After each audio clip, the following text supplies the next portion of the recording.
we'll be recording after Keith and I are done doing our session. We're going to get some stuff going. And, so we'll get that for you. We'll get it out there. Thank you. We'll get it on the air here. It'll be terrific. You can bring it to parties. Everyone will say, hey, this is a stupid song that your friend's doing. Why would I want to listen to this? Because I think one of the songs was possibly Bob Seger's Shakedown from, Shakedown, Breakdown, You Busted? Yeah, I think that was one of the songs. Oh, wasn't it 48 Hours or something? No, it was Beverly Hills Cop 2. Don't. So is Neutron Dance, isn't it? But I think so. Obviously. So why that's obvious, I don't know. But so I fixed my car. I'm macho. I'm like a dude working on the car. What was it? I mean, you put the battery in and it didn't work. What a line was broken. There was a Tech Talk here on Best in Show. There was a line that was broken that was separated from the battery that I actually had to go. It's actually running right now, being that I plugged something I put two cables together and wrapped them in electrical tape, and that has my vehicle starting and working now. Is your car running? Yeah, it is. You should go catch it. Oh man, this is so sad. But I'm going to go to the mechanic this week to get my car inspected and get my brakes looked at anyway. So when I'm there, I'm going to say, hey, I attached that with electrical tape. You think you could do it for real? No, that's how we do it. And he's going to say, no, it looks like good electrical tape. You got a little gum? Yeah, that'll hold that tape together. Yeah. The embarrassing part was, though, I know nothing about cars. As much as I want to try and make believe, like, hey, I'm a dude, I fixed the car. Like, I found a cable that was broken and I taped it together and it worked. That's all it was. The thing is, I know the thing is. You like that? That's my way of getting around the here's the thing. You guys don't even see it coming. I love it. Maybe. Let that settle in. Maybe 3 shots before I start ringing a bell. I was just going to say, I thought I just exposed myself. So, how do I say it without doing it? I can't. So, I got this stuff to do with it electrically. So I go to Kmart to try and get the battery for my car. Uh-huh. And when I go to Kmart, there's like group size stuff, and I was like a girl, and I say girl because I think that means non-mechanic. Group size stuff? Batteries now are separated by group size. Oh, okay. I don't know what a group size was. And I had to ask like 3 people in Kmart, and even the employees there that like stock these things say, I don't know what it is. I found out after that the group size is actually the dimensions of the batteries that it will actually fit in your vehicle. Because the battery that I got for my truck in the long run was the wrong group size, but I kind of wedged it in so it's not going to fall out, so it'll be fine until it falls out. You know, you've got a battery in here that don't fit in this group, right? Yeah, but it's I needed to do it because I have a lot of things. I got TVs and VCRs and beds and extra lighting and all that stuff off it, so I need a stronger battery than what's supposed to fit in my vehicle. Right. I actually had a marine battery before that. But yes, I know nothing about cars. And so that's why it says on my page here, I'm a macho mechanic man, sorta. Like, I felt like such like a girl. Like, I don't know nothing. I know how to change a tire. Okay. I know how to change my That's oil. good. That's change good. your oil or check your oil? Because changing your oil entails going under and draining it. And then Yeah, it means that I pull a plug out and let it drain, and then I plug it back in, and then I go up to the top and take the oil filter off, pour a quart into that oil filter, put the oil filter on, and then put 5 quarts into my oil. Yes, I know how to change oil. Okay, so I actually worked in a garage for I know. a remember. good 6 months. You don't put it into the oil filter hole. You put the oil filter on. Actually, you're supposed to kind of lube up the seal for the oil filter, screw the oil filter on, and then go to where you would normally put oil in the tank. You absolutely pour 1 quart in, close to a quart, into the filter itself, so it's ready to go. Okay, so change your tire, change oil. Yeah, that's about it. Change your battery. Change the battery, obviously, now. Changing battery is not that hard. But would you have known to plug that cable in and wrap it in electrical tape? I think not.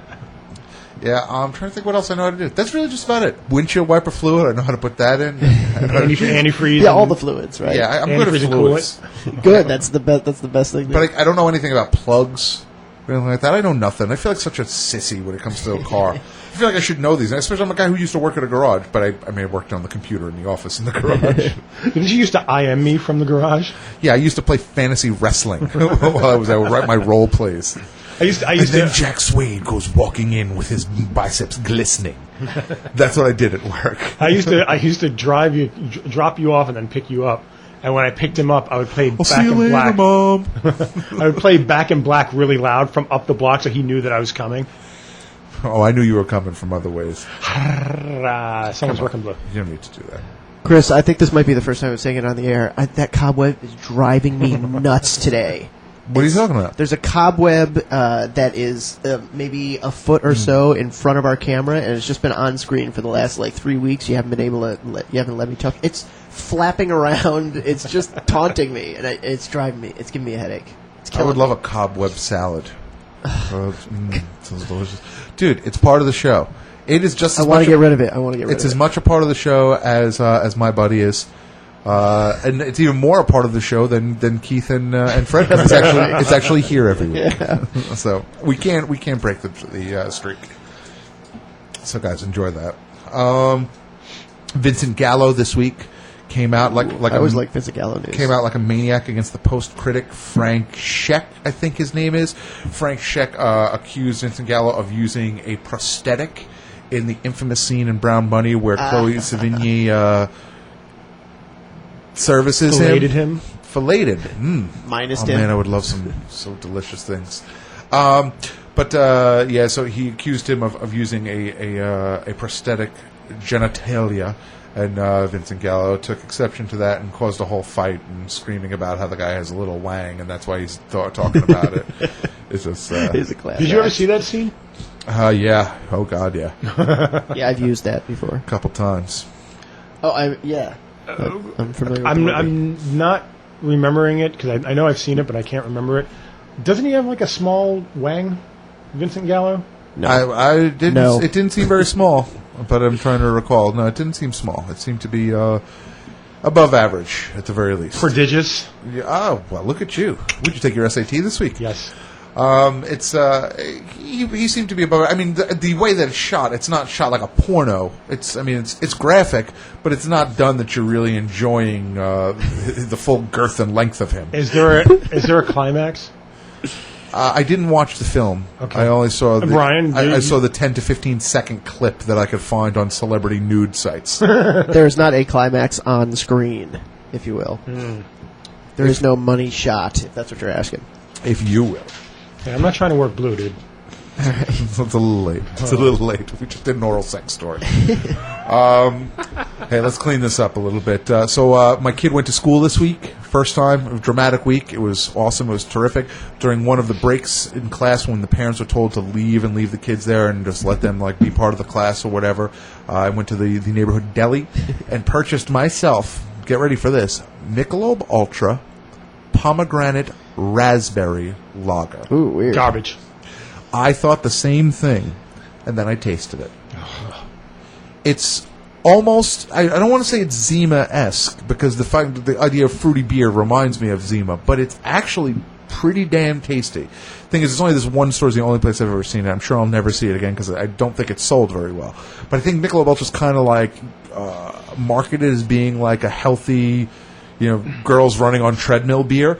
So maybe pomegranate raspberry will work for them, but I haven't seen them yet. I hope it goes, because I'll drink the hell out of it. It's got electrolytes. I love it. I love replacing and antioxidants, apparently.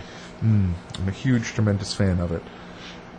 Would you normally drink beer that's flavored?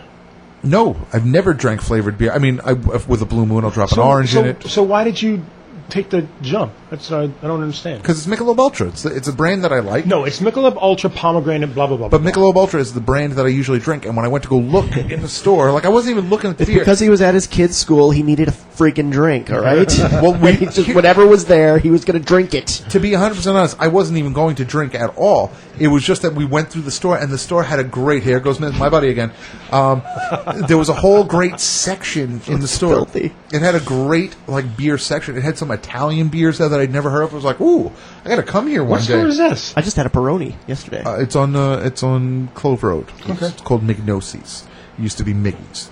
But so I go there, and I see it's whoa, this crazy Italian beer. Wow, that's pretty cool. I got to come here one day and try try this. And then as I'm walking past, then I see the pomegranate raspberry Michelob Ultra. I was like, holy crap! And that's my branded beer. I got to get that. So I bought it, and it was delicious. I'm going to try and enjoy it again if I can. You can find it. Yeah, if I could find it. Just like if I could find, a roller coaster in Coney Island. That's the other thing I'd like to try and find. Astroland closed last Sunday, most likely forever. Astroland, home of the Cyclone. the old rickety, crappy wooden roller coaster that everyone loved.